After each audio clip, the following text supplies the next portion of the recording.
First, a word of explanation. I received a call from the ambassador on Thursday or Friday stating that the new administration coming into Washington has its own plans for Afghanistan, and would the ambassador attend an urgent meeting today, Monday.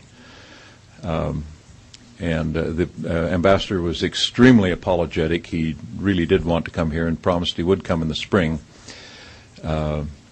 And I almost asked him, why didn't you just say that you were coming to Utah and tell President-elect Obama that trumps it? No, I wouldn't say that.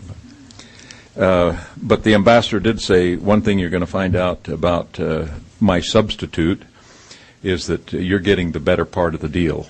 And after hearing Mr. Haidari this morning, I think that may be true. He is the DCM, Deputy Chief of Mission. He's the number 2 man at the embassy and the Political Security and Development Affairs Counselor. Just briefly, just to outline highlights, he is the man who has coordinated the government of Afghanistan's defense, security, and law enforcement relations with the U.S. He is the embassy's public diplomacy head in efforts for Afghans' reconstruction. He's the editor of the embassy's monthly newsletter and has published a number of articles in different publications around the United States on politics, security, and post-conflict rebuilding of Afghanistan.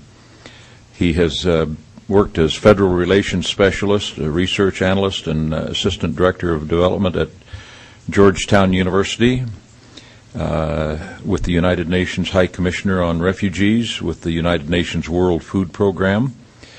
He has his bachelor's degree in political science from Wabash College. Anybody know where that is? What state? Indiana, outside of Indianapolis. Okay, you go to the head of the class. And his M.A. in Security Studies from the International Security and Development from the Edmund A. Walsh School of Foreign Service at Georgetown University, and also holds the advanced certificates in International Affairs and Refugee and Humanitarian Emergencies from Georgetown. And you'll find him an extremely engaging speaker and with a great PowerPoint presentation. Let's welcome him.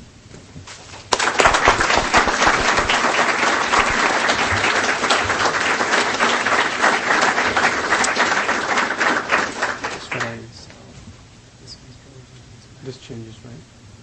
Moves forward. I believe so. Okay.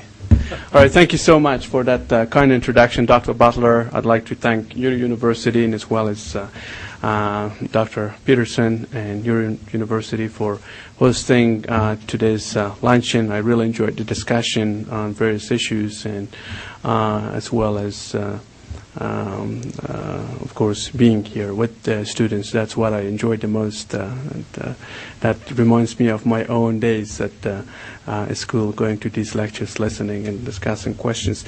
I have a really long PowerPoint presentation, and I'll try to cut down on it because I know your time is short. So I'll move through it faster and allow more time for Q&A, because I'd like to hear from you, because you are, the fresh minds in conducting research, writing papers, and are more critical. And I'd like to learn from you as much as you learn from this presentation.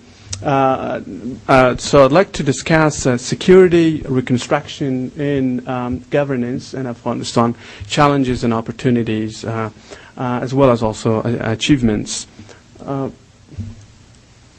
Okay, just some photos to share with you of Afghanistan and see how much it looks like Utah.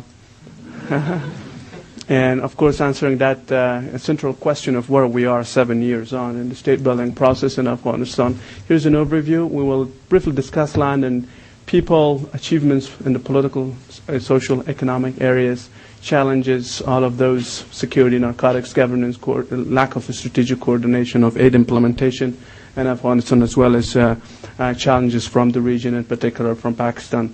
Opportunities where we think we should take advantage of our the following. I don't want to read it. And then the way forward. Of course, the value of nation neglecting, nation building, in fact, or the cost of nation neglecting based on our recent past. Afghanistan is about the size of Texas or the size of France. We're about 26 to 30 million population. There's not been a census since 70s.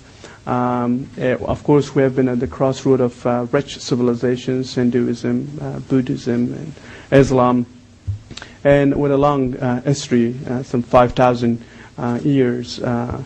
And of course, that makes us culturally very diverse. So there are some 55 different ethnic groups in Afghanistan, with 5 major ethnic groups: Pashtuns. I don't know if this is a pointer. But maybe not. But Pashtuns are in the south and east of Afghanistan, Tajiks in the central, northeast, north, and Hazaras in central Afghanistan, and the Turkmens and Uzbeks in northwest of Afghanistan. We have been strategically located, of course,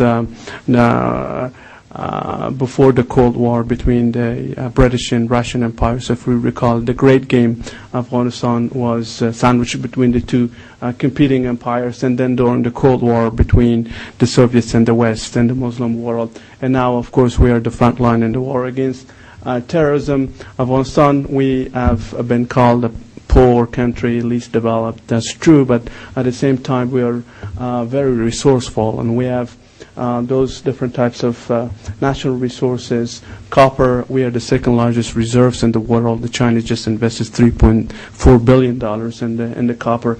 We have natural gas and petroleum in northern Afghanistan, much more than that was estimated or forecast by the Soviets.